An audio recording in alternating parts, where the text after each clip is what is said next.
Ils sont venus de 13 pays d'Afrique de l'Ouest et du Centre, dont des représentants de 11 pays membres du réseau EVA, entendez enfants et VIH en Afrique, et d'autres participants venus de 2 pays invités à prendre part aux travaux du 6e séminaire régional sur le VIH pédiatrique en Afrique de l'Ouest et du Centre.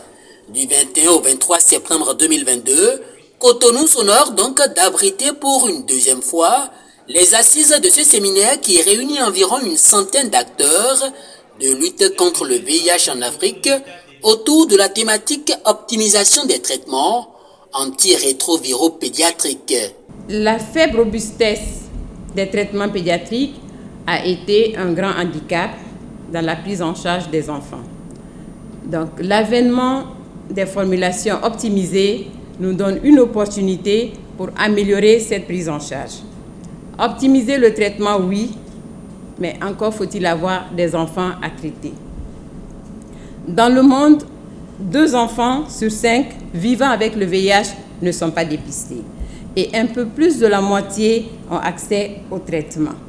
La situation est alarmante dans notre région de l'Afrique de l'Ouest et du Centre. Selon les données de l'ONU-SIDA, en 2021, 54 000 enfants ont été nouvellement infectés en Afrique de l'Ouest et du Centre et seulement 35% de ces enfants ont accès au traitement, ce qui fait de ces régions les dernières du continent dans la prise en charge par rapport aux indicateurs.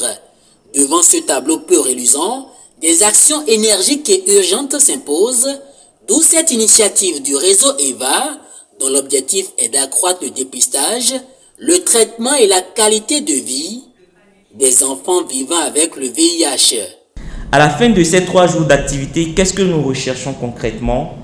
C'est déjà que ce séminaire puisse servir de partage d'expériences entre les différents pays pour que parfois les pays qui ont des difficultés sur certains points puissent profiter de l'expérience des autres. Et deuxièmement, ce que nous escomptons à la fin de ces 3 jours, c'est qu'ils puissent avoir une bonne relation entre les soignants et les communautaires. Une relation qui parfois dans certains pays est un peu biaisée. Et nous espérons qu'à la fin de ces 3 jours, nous allons pouvoir sortir avec des recommandations fortes, décrites en activités qui pourront nous permettre au niveau global, mais également au niveau local dans chaque pays, de booster un peu plus la prise en charge pédiatrique.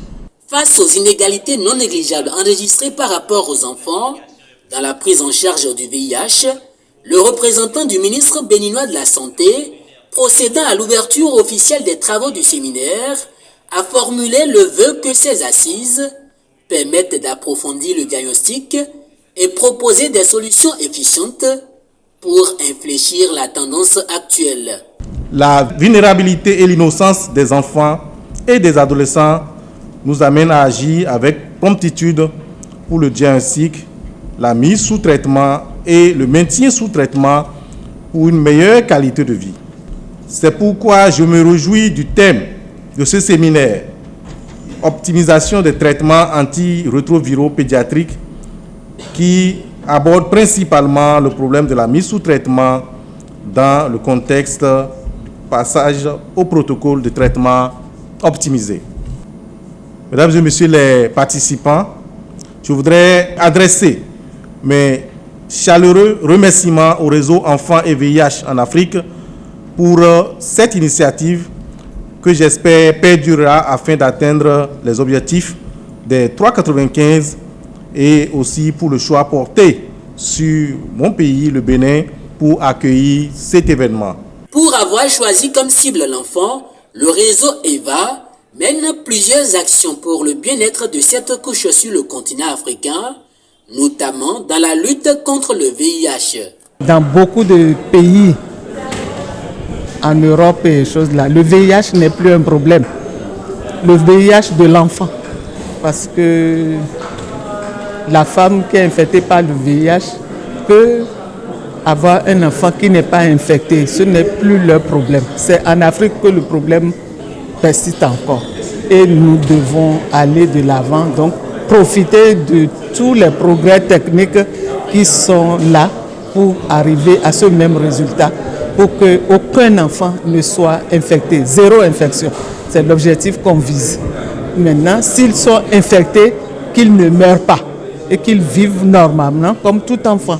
On a constaté effectivement dans la lutte contre le VIH-Sida que souvent les enfants et les adolescents sont en quelque sorte ceux qui sont un peu les laissés pour compte par rapport à la prise en charge, et il était de bon ton par rapport à tous ces médicaments que les enfants infectés au VIH doivent prendre, qu'ils puissent penser aux formes galéniques, c'est-à-dire à la manière dont ces médicaments sont produits pour être administrés facilement, parce qu'il n'est pas souvent facile pour les enfants de prendre ces médicaments.